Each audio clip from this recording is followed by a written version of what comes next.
మావోయిస్టులతో చర్చలు సాధ్యమా? ఇందుకు కేంద్ర ప్రభుత్వం సిద్ధంగా ఉంటుందా? కాల్పుల విరమణకు ఒప్పందం జరిగే అవకాశం ఉందా? మధ్యవర్తులుగా ఎవరుంటే చర్చలు సఫలమయ్యే ఛాన్స్ ఉంటుంది? కర్రెగుట్టల నుంచి బలగాలను వెనక్కి రప్పించడం ఎంతవరకు సాధ్యం? మావోయిస్టులను తూర్చిపెడతామన్న కేంద్రం వెనకడుగు వేసే అవకాశం ఉంటుందా అని చాలా మందిలో ఉన్న డౌట్లబ్బా. ఏమైతుందో కానీ ఇప్పుడైతే గిది నడుస్తాంది. సెంటరోళ్లకు అన్నలకు నడుమ శాంతి చర్చలకు తోవదోలాడుతున్నది మన గవర్నమెంట్. పెద్దలు జానారెడ్డి సార్ ఇంటికి పోయి చాలాసేపు ముచ్చట పెట్టిండు సీఎం రేవంత్ రెడ్డి సారు. ఎందుకంటే 21 ఏళ్ల కిందట అన్నలతోటి చర్చలు చేసినప్పుడు జానారెడ్డి సారే పోలీస్ మంత్రి. పౌర హక్కుల సంఘము ప్రజా సంఘాలు పోయి సార్ను కలిసి మాట్లాడినాకనే తుపాకులు దించి అడవిలోకెళ్ళి అన్నలు వచ్చి చర్చలు చేసిండ్రు. అజంకా పెద్ద పెద్ద లీడర్లే ఎన్కౌంటర్ అయి నల్లమలకెళ్ళి ఛత్తీస్గఢ్ బాట పట్టిండ్రు. అప్పటికి ఇప్పటికి మస్తు మారింది పరిస్థితి. ఇప్పుడు కర్రెగుట్టలను సెంటర్ జవాన్లు రౌండప్ చేసుడుతోటి ప్రజా సంఘాల లీడర్లు నిన్న సీఎం సార్ను కలిసి కాల్పులు ఆపేటట్టు చూడాలి, నక్సలెట్లతోటి చర్చలకు తొవ్వ సాఫ్ చేయాలని కోరితే సరేనని ఇలా జానారెడ్డి సార్ను కలిసిండు అన్నట్టు.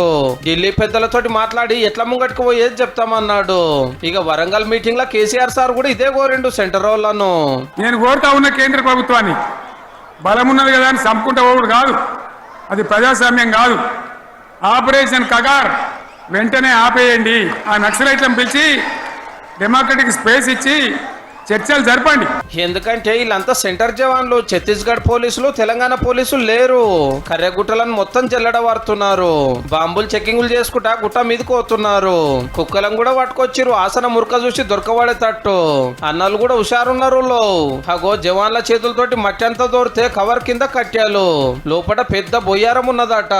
మీది కాగపడకుండా గిసొంటి గుహలు బొచ్చరు తయారు చేసి పెట్టిరట. అంతా చిమ్మ చీకటి 1000 మందికి సరిపోని నీళ్ళ సౌలత్ ఉందట.